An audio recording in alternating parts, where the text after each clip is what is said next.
Welcome to SoBo Spotlight, brought to you by SouthBmore.com, your source for all things South Baltimore.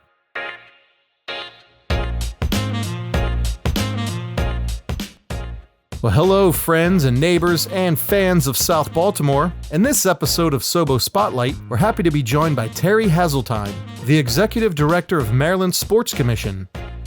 Terry is leading Baltimore's effort to become a host city in the 2026 FIFA World Cup, which is taking place in the United States, Mexico, and Canada. We discuss Baltimore's chances to be one of the 10 American host cities, why M&T Bank Stadium and the surrounding area are such an asset to the bid, what the festivities would look like if the World Cup came to Baltimore, and additional sporting events eyed for the city. And now, here's Kevin Lynch and Terry Hasseltine. Hey, Terry, thanks for joining us today. Oh, thank you. I look forward to it. Awesome. Well, tell us a little bit about your organization, Maryland Sports Commission, and then tell us about this bid Baltimore is making to be a host city in the 2026 World Cup. Oh, most definitely. The Maryland Sports Commission is the only sports commission in the entire state of Maryland. Our job responsibility is to promote Maryland as a sports destination, for major and youth and amateur sporting events across the entire state. Our job is to drive economic vitality and positive media exposure through the great works of sporting events and activities. Over the course of a fiscal year, we generate in excess of over $200 million in direct spending on Maryland's economy. I say that's direct spending, not economic impact. If you were to put that into an economic impact calculator, we're impacting approximately about $1 billion worth of economic vitality for the state of Maryland through youth and amateur sports primarily. And then we get these big, huge, awesome opportunities that come along periodically, like the World Cup. And the World Cup, we started this process probably a decade ago when we helped bring Chelsea AC Milan to M&T Bank Stadium, still the largest sporting event ever to happen in M&T Bank Stadium. That led to our run at the 2018-2022 World Cup bid effort, which ultimately the United States did not win. But for the labor of love, when the United States joined Mexico and Canada in a North American bid, for the World Cup, we obviously were right there front of the line, ready to put our name into the hopper. So back in 2017, Maryland Sports, led the charge to make sure that we responded to the RFI and the RFP put out by the U.S. Soccer Federation in concert with FIFA. We went through the process of going to workshops and with United Bid Committee and other things. And then lo and behold, when North America put in its bid, Baltimore was included in that process. So now here we are today, several years later, we just went through another round of, meetings with U.S. Soccer Federation and FIFA. Back on the 7th of July, we went through a workshop where we learned the next steps within the process, because what people have to realize in this effort, there are 17 cities in the United States vying for 10 spots. So seven of us will not host matches, but the really net positive to it all is the 7 of us who, if there are 7 of us excluded from the match play, we will be hosting base camps or training camps for teams and countries, from abroad. So we will have something associated with the World Cup in 2026 here in Baltimore, Maryland. But we are here right now trying to make sure matches are played at M&T Bank Stadium. And that's really where the heavy lift comes in right now. Between now and the site visit, which is scheduled for later in 2020 or early 21, we have to show FIFA and we have to show the world that Baltimore is committed and dedicated to this effort. And it's beyond just a game of soccer. This is a bid about our vitality. It's a bid about changing the narrative of Baltimore. It's a bid about uniting all of the scope and all of the presence that is going on in Baltimore right now, and using the World Cup umbrella to bring it all together, to unite us as one and make the pitch that Baltimore is the global international city we know it is.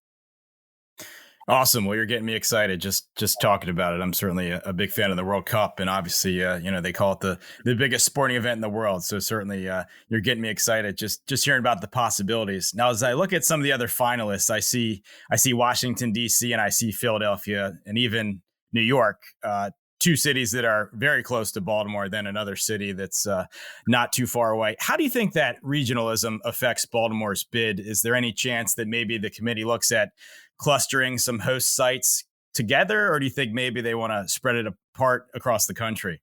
I think there's an appetite for possibly both of those ideas. We know New York, because of the media market and its gateway to the world, is going to be at the forefront of either being a semifinal site or the final site or maybe an open match site. It really comes down to us, Philadelphia and DC. One of us is going to get potentially knocked out of the equation, in my humble opinion. And I think right now, Baltimore has the best case to be the remainder of those three. And here's why. Our footprint. We have an urban downtown environment stadium. So everything is walkable. Our Fan Fest is being proposed everywhere from Harbor Point, basically Fells Point, Harbor Point, all the way wrapping around the Inner Harbor, and obviously down into Middle Branch as well, which is a huge development area, for the city that encompasses Port Covington, which is the largest urban development project on the East Coast currently. So you take all that stuff in the equation and you put our hotel and our hospitality infrastructure within that portfolio. No other city that's in the bid process right now in North America can match our portfolio when it comes to that. We have over 10,000 quality hotel rooms in the downtown environment. Within two light rail stops out by the airport, we have another 10,000 hotel rooms. And when FIFA came to town, many months ago, realized that within an hour of our stadium, we have over 100,000 hotel rooms that are at our disposal. Why? Because if you look from an hour from where our stadium is, DC falls into our portfolio too. And so we have all of that inventory and all of that accessibility everywhere out from Frederick all the way down to National Harbor, all the way up to, Cecil County. All that stuff falls within the Baltimore portfolio. So when it comes to our footprint, it's unmatched and unrivaled by anybody else in the process currently. Here's a thought I had about my many conversations about the World Cup. I feel like Washington, D.C. is one of the biggest cities in the world as far as notoriety. And I'm sure the World Cup wants some kind of presence in Washington, D.C. But my thought, is FedEx Field a viable venue for FIFA? This is a stadium they've been taking apart for many years. It's not in the best location. Is there a chance that Baltimore could almost be the way that FIFA has a presence in Washington, D.C., where we're kind of in the Washington, D.C. area? You have the MARC train, which has a station at Camden Yards. Is there a chance that the event could be in Washington, D.C., but that venue happens to be M&T Bank Stadium? Well, I think you hit on a lot of key points there. I think exactly that. You have a stadium that is aging. There's been a lot of discussion about the team moving back into the district. The lease on that facility, becomes, up during this exact time period. So will there be, the willingness to invest in the stadium in order to meet FIFA standards, come 2026? Also with the discussion of, the football team moving, back into the district and the like, does it make FedEx really viable? And I think you hit on a couple other key points, which is transportation to and from. FedEx requires everybody to have to get in vehicle and get on site. There is not, significant mass transportation deliverable, to the venue. You look at M&T, M&T Bank, you obviously have the MARC, you have light rail. You have a stadium that always reports in the top 5% when it comes to egress and regress in and out of the stadium. And part of that is that we have, our parking surrounds the entire stadium out in garages and parking lots throughout the city, and not everything is right on site. So I think there is some merit to what you're talking about. And ultimately, that's going to be FIFA and U.S. Soccer Federation's ultimate decision. But there is something to be said about the nation's capital being involved. And that's, when people think of the United States, one of the first places they think of is our nation's capital. And then, probably New York and, and LA and Miami, 3 and 4. So I think you got a good point there. And, hey, if it means matches being played at M&T Bank, we'll take it. Yeah, sure. Any way you can get the World Cup in Baltimore. And I know there have been some efforts to get a new stadium for, I guess we're calling them the Washington football team now. But is there any chance that stadium could be constructed by 2026 and get involved, in your opinion? Well, and never say never, because, obviously, the situation in LA is they proposed the Rose Bowl, but obviously SoFi stadium is, opening up and, coming online for the LA Rams. So, the question is, do the cities get to make a determination on what they finally get to, put forward? I don't know the answer to that question, to be honest with you, because I know right now our focus is we want M&T to host, matches. It's a state-owned facility with a great partner in the Baltimore Ravens. And, the Maryland Stadium Authority is very proud,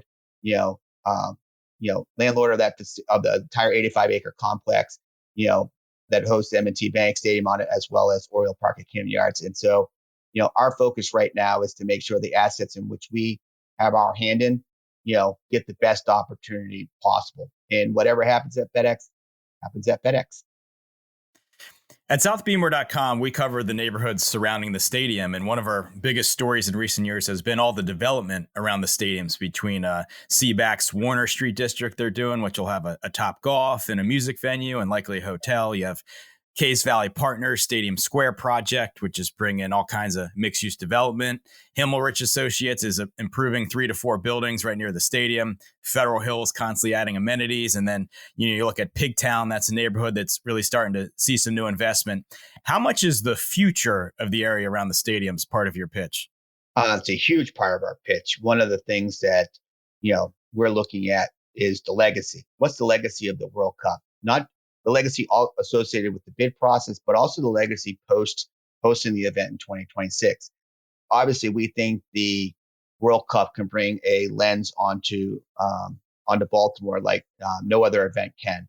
We also think that could open the door to additional investors coming into our market. Additional companies looking at Baltimore as a future gateway to their business opportunities. And with the developments that you see currently going on, bringing in a marquee event like the World Cup potentially brings it all together so that if there were small gaps or things missing in the overall development project, maybe the World Cup could be that thing that closes that gap. Or if you have a project that's trying to get off the ground, well, the energy of the World Cup could be that thing that carries it and takes it to the next level.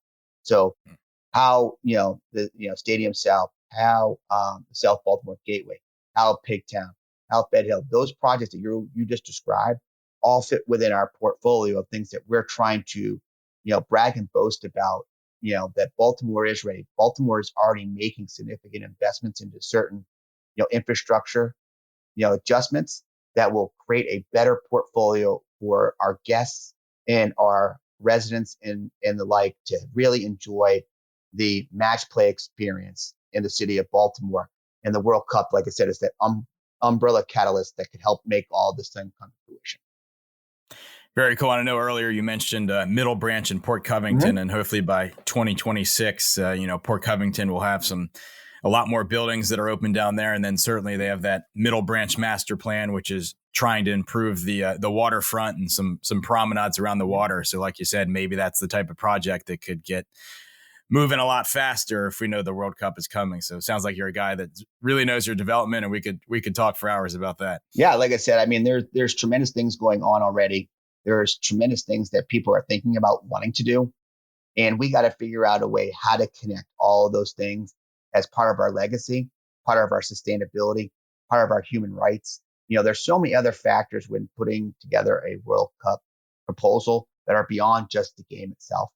But there are things that the game can create that allow things to make progress and become reality. And that's just one of the things we're trying to connect right now, bringing it all together, changing the narrative of Baltimore, changing the opportunity, that opportunities that exist here in Baltimore in the state of Maryland, and making sure that not only here in Baltimore do we know, but across the region they know, domestically they know, and then internationally they know. Because at the end of the day, Baltimore's the gateway to the East Coast, in my humble opinion. And with BWI, the inner harbor, and a robust ports and the like, we sit right in the epicenter of the I-95 corridor. Amtrak comes up and down the East Coast. Maglev is being discussed as a new mode of transportation. You can get here if there's a vehicle out there in the market, you can use it to get to Baltimore, and not every city can say that. Well, I think you're doing a great job luring in the people that may not necessarily be soccer fans or sports fans, but just seeing the overall impact this event could have on Baltimore. There's a lot of things you're talking about that people have wanted for years, and maybe the World Cup's the catalyst. So that's pretty cool. Tell me a little bit about what would Baltimore look like outside of those matches. Tell us a bit about the festival type atmosphere we might see if the World Cup were in Baltimore. Oh, I can tell you right now that our whole goal is you take the epicenter, which is M&T Bank Stadium. You draw a 1 mile, 3 mile, and 5 mile radius circle around that stadium. That's our major impact zone that we're describing. It's going to hit every hamlet. It's going to hit every community, in Baltimore. It's going to, yes. Are we going to host a fan fest? Yes, probably, in along the inner harbor from Harbor Point over to Rashfield is going to probably be the epicenter of some activation. But our intention is to bring the Fan Fest out to Middle Branch, to bring our Fan Fest out to Fells Point, to bring our Fan Fest up into Hamden, bring our Fan Fest out to West Baltimore, bring our Fan Fest, you name a hamlet and or pocket in the city. We plan on touching it somehow, some way with a fan fest, with a means of touching every corner of the city of Baltimore, because at the end of the day, that's what the World Cup can do. You're talking about 48 teams competing, for the Cup in 2026. Now, don't get me wrong, we're only, going to get the opportunity to host a match or two as part of this process. And those matches, but we have to host a festival that's 31 plus days because we have to be open for business throughout the entire 31 days of the tournament. So every day we could activate in a different part of the city if we wanted to. We're talking about putting mobile fan fests together. So like if you see Italy versus, Spain, we go into, Little Italy, we go into the quintessential Latino community and make sure that we have watch parties going on in those communities, while the games are going on. We're talking about dropping large screen, TVs into the inner harbor so that people can sit on, Bed Hill or over in Rashfield or over at Harbor Point and be able to take in the matches, during their lunch break or, during their, time, off from work or, at night. So we can ignite the city and unite it for the World Cup. And we're going to have all these cool festivals and all these cool activation points throughout the entire city. Yeah, that'll be really cool to see what countries have the best representation, whether these are people now living in the Baltimore area or tourists that came in. It'll be fun to see the different fan fests from the different countries all around the globe. And I remember when that AC Milan Chelsea match was at M&T Bank Stadium, I actually went down there and tailgated. I couldn't get a ticket to the game. That was a very hot ticket, as you mentioned. But I remember thinking, I'm like, where did all these AC Milan and Chelsea fans come from? And obviously soccer's kind of exploded since then, but that was pretty amazing to see kind of a world I wasn't familiar with that was way bigger than I ever knew. Yeah, no, it was exciting. I mean, that's what kind of, launched this whole pursuit of big time international soccer in the Baltimore market. Don't forget, we did have the heyday when Pele played here at Memorial Stadium. So, I mean, we have a soccer culture and we have a huge soccer environment. One of the things that's part of our legacy plan is we want to create a followers group, legacy soccer tournament. We also want to create a youth, international soccer tournament that is part of the legacy growth piece of this entire pursuit of the World Cup, because we see it as a connector to bring in all our culture, our heritage, our history. All those things can come together along with our business community. And this is some of that's like I said, it's once in a generational thing that could really change the dynamic and the narrative and the culture of what we call Baltimore. When we talk about the World Cup, there are some naysayers. They see kind of maybe the boondoggle hosting the Olympics has created for some cities like Athens, or they see what had to be done to pull off the World Cup in parts of Brazil or in Qatar. But I know this American bid is much different, where we have NFL football. We already have these stadiums. We already have the infrastructure. So just explain to people a little bit how the United States and the rest of North America hosting a World Cup is so different as far as what we already have versus what has to be pulled off to host it in some of these other countries. Great point. Part of the reason why I think the United States and North America was so appealing to FIFA is, our infrastructure is already intact. I mean, we already have 70 plus thousand seat stadiums with the egress and regress, matters in place. We have some of the best security in the world. M&T Bank Stadium, for example, always one of the top ranked, secured facilities in the NFL. So we have a lot of these mechanisms in place for us and for FIFA. I think they see it as just a way we have to do some tweaking to some things, in order to accommodate, the game of, soccer, or as it's called, football across the globe. And we only have to do some modifications, some simple, tweaking versus, Qatar. They just built their whole soccer portfolio from scratch. It must be nice to have that kind of funding. They built the whole thing from scratch.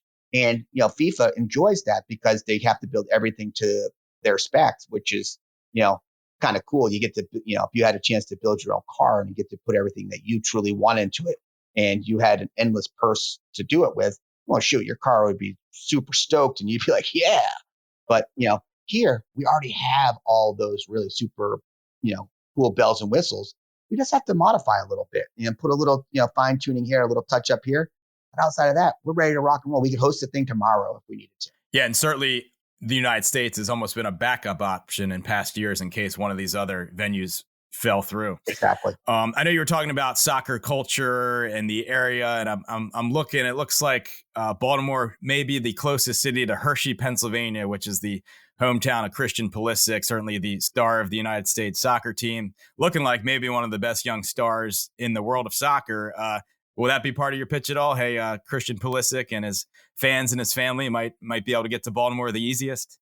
Well, that's obviously going to be a target. We obviously are bringing on goodwill ambassadors to support our bid as we speak.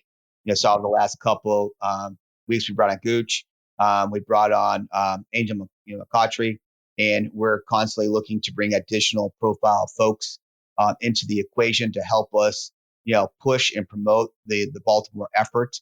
You'll see a few more announcements here in the coming weeks. Can't give them away now, but we have profile people who really see the World Cup as a chance to create a new Baltimore. Not saying that the old one's bad, it's just saying, there's some things right now that we have a chance to, activate on. There's some things that we really, can put into place that people have wanted to do for such a long time. And the World Cup gives them that platform. So, really excited about, those folks coming online. We're also excited that every day more and more people are signing up on our website, BaltimoreMD2026.us, and being counted. At some juncture, FIFA is going to come to this market and say, hey, what kind of broad, base support do you have? And we're going to say, hey, we have the entire state at our disposal, and here's who's already signed up to date. You have everything from major companies to major user groups to major, youth soccer groups to all of these goodwill ambassadors and all these civic and, public leaders who all say, Baltimore's in, I'm in, we're here to support the World Cup. Awesome. Well, hopefully all of our listeners, make sure you follow that advice and make your voice heard. Now, as far as the event, is Baltimore looking at most likely part of the group stage, or is there any chance Baltimore could get a playoff game or a semifinal or a final in this event? It's going to be interesting. Right now, I think they have us targeted to be in a pool play process, which is great, because that means that we probably get a few more matches out of it than potentially if we were in a knockout stage. But like the Gold Cup that we hosted in 13 and 15, and because of the renovation, we had to take a little hiatus, but we're back in consideration for the Gold Cup in 21 as well. They usually put us in a knockout round because our attendance, our soccer community comes out and supports, international soccer matches when they're in our backyard. So, I think, FIFA is going to look back into that and see where their attendance draw has been high. When we hosted the previous Gold Cups, we always were one of the top stadiums and attendance, in the Gold Cup. So you see that and you start looking at that. I think, U.S. soccer and people will start saying, hey, every time we put something in Baltimore, it's usually really, really successful and attended really, really well. So we might need to put that in our portfolio. So we're excited. We just want to be, at the end of the day, we're a part of this process, whether we get matches or not, but we really want to match play in the city of Baltimore. And it's going to take all of us being heard. It's going to take all of these, initiatives and activities that are happening across the city, and a few that are still unknown, to come to life and really be transformative to make Baltimore, that vibrant city that FIFA is going to say, we can't do this without them. Awesome. And to our listeners, next time you see a soccer event at M&T Bank Stadium. Maybe if you're not a fan of the teams playing, get out there and go, so that could be part of our resume for where this decision goes. And I'm sure the pinnacle of what could possibly happen if Baltimore could somehow host a United States game. I'm sure the Canada games will be in Canada. I'm sure the Mexico games would be in Mexico. But certainly, I'm sure if somehow we could host the United States team in Baltimore, that would be probably the pinnacle of what could happen. Would you say? Well, I think it'd be huge. I mean, being a host of a match and having, our national team play in our stadium, that would be super, super cool. However, we also understand that we do have, a demographic of, nationalities that make up our great city. And, if we could have, a team that makes up, whether it's, Greeks, whether it's Nigerian or, our African, affiliated communities or, our Latino communities. I just think at the end of the day, we can get matches in Baltimore. We're going to have huge success and every community is going to feel represented because not only will our fan fest be representative of all, but the matches, which we don't get to control who plays, will be representative of the global dynamic of FIFA and the globe. And we're just excited that this is our opportunity and we're going to try to knock it out of the park. Sure. And South Baltimore has a restaurant from almost every country in the world. So I'm sure whatever teams come to Baltimore in the World Cup, potentially some local restaurant will hit a home run on that one. Exactly. And and I think that's part of this whole equation is, finding those quintessential places that have been in, Baltimore's landscape for many, many years, connecting, the fan bases, connecting the travel that's coming into market and making sure all of those places get a chance to experience success through the World Cup. Like I said, I know we have tremendous cuisine across this entire city. My belly, will speak for that. And we can connect all those things and we can connect. It does, unlike an event that maybe comes into the convention center or something like that, this is an event that can touch every corner of the city. And it's going to, and that's our commitment to this process is that we're going to find a way that every corner of the city gets a chance to touch the World Cup somehow, some way. And whether it's a youth initiative and giving kids, better opportunity, to have a place to play because some green space was developed because of, say Project Core and, opens up a space and we can turn it into a, green space, as someone on my staff says, allowing kids to be kids, and we create that space or, up in, on the eastern side, where they wanted to put in a ball field or something like that. And the legacy is that the ball field finally gets built, or down in a community, like Cherry Hill and Rebirth Park, it puts them over the top to raise the funds to, finish the new rec facility that they want to build. All these things, interconnect and use the World Cup as the umbrella to make them happen. Very cool. And you're getting us excited. When will there be a decision? When might we know more? So here's the next step of the process. We are right now, getting ready to kick off, the 26th campaign tomorrow, Wednesday, the 26th of August, starting to activate all various components of the effort, more holistically. Right now, we've done a really nice, grassroots start to the campaign.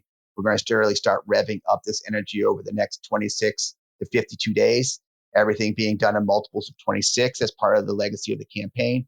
And then late 2020 or early 21, the FIFA delegation, along with U.S. Soccer, is supposed to come into market for a live in-person site visit. And then if they come in late 2020, they're able to wrap up the entire totality of their site visits across North America, which they're trying to do in a 3.5-week period of time. They're doing them in 4 pods. There's an East Coast pod, South and West pod, then a West Coast, and then coming across Canada out through New York and doing that over 3.5 weeks so they can see every venue, they can see every city that's a part of this process, so they can go back and really make a really tough and challenging decision in which at the end of the day, Baltimore is going to be one of those cities. I feel it in my heart. I feel it in my gut. And then 6 months, from when those site visits occurred will be decision day. So it could be as early as late spring, early summer. So we're talking around the June 21 time. But if they do the site visits in early 21, we're talking probably August, September time. Well, we'll be waiting patiently. COVID's going to dictate this. It's got its feet in everything right now, unfortunately. Yes, it does. And right now, with all the travel bans and international travel, and people not leaving, one state to go to another.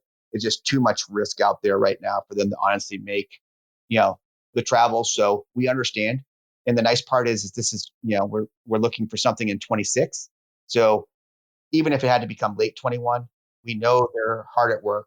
We know we're hard at work. And every day that goes by, you just get more and more excited that, we're getting closer to that decision day. And folks like yourself, folks like me, everybody go out and be counted on our website, BaltimoreMD2026.us. Follow us on social, BaltimoreMD2026. It's all out there. We're going to be bringing some things live on social media over the next, several weeks, more and more activation, more and more engagement, more and more cool things and fun things to participate in. So come on, get on this boat with us. We're ready to cast off. You certainly make a great pitch. And your organization, Maryland's Sports Commission, I know the event industry is really in flux right now. And I know you mentioned the potential for a Gold Cup, but are there any events you're pursuing? I remember we had some of those cool European club soccer matches at the stadium in previous years. So anything you guys are working on that you can kind of talk about at this time? Well, we're currently obviously, the Maryland Cycling Classic, which was supposed to happen this Labor Day, obviously got pushed back to 2021. So that's an event that's still, in the queue.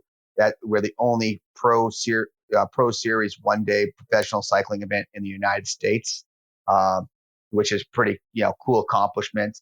We have the Maryland 5-Star, which also got pushed off of the calendar for 2020, is now going to be in October 21.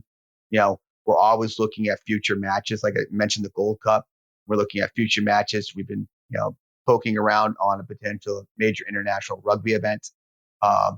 We're constantly looking at unique opportunities, both at that large scale level, but we have a lot of great partners across this entire state who are working on the youth and amateur side. My office, along with a task force that we put together in the medical community and the facility, community, as well as park and rec and some ancillary tourism, areas, put together a report about the return to play for youth and amateur sports. It sits on our main website, which is marylandsports.us, talking about how we're getting kids back onto the field, back on the court, back on the ice. You name a surface. We're trying to, help kids with, and organizations with a resource tool that helps them make good decisions about getting back on the field to play. And that report sits on our website at marylandsports.us. Well, sounds like you're busy, and hopefully the current state of health in the world will allow you to get a lot busier soon. I'm not sure if this is something your organization is involved in, but Baltimore's kind of been stuck on two major professional sports franchises for many years now. Obviously, there's a growing Major League Soccer league, and obviously there's NHL and NBA. Is your organization involved in maybe any future pursuit of more professional sports teams for Baltimore?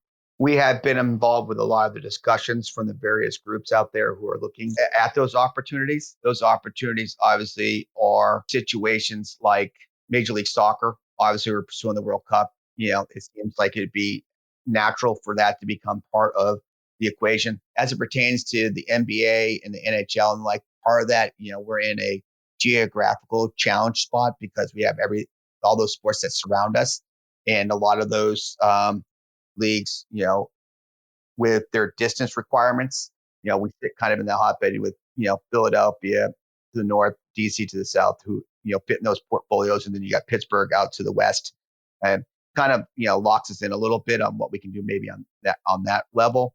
But you see, Al Hutchinson and Visit Baltimore, working with the CIAA to bring, college basketball back to, the city of Baltimore, looking at, the one thing about not having attendance on those sports, we can always look at being a neutral site for opportunities, whether it's a conference championship, whether it's a NBA tip-off event or an early season tip-off event, or a hockey event, those type of things. So tremendous opportunities do sit out there and reside, but the pursuit of, some leagues right now is a little bit outside of our purview, just because of what the requirements are with the specific league. Well, potential pursuit of the MLS would be very exciting. Do you know if that could be a bid that could involve M&T Bank Stadium, or if that would likely need to involve some kind of new facility? Has anything gotten that far?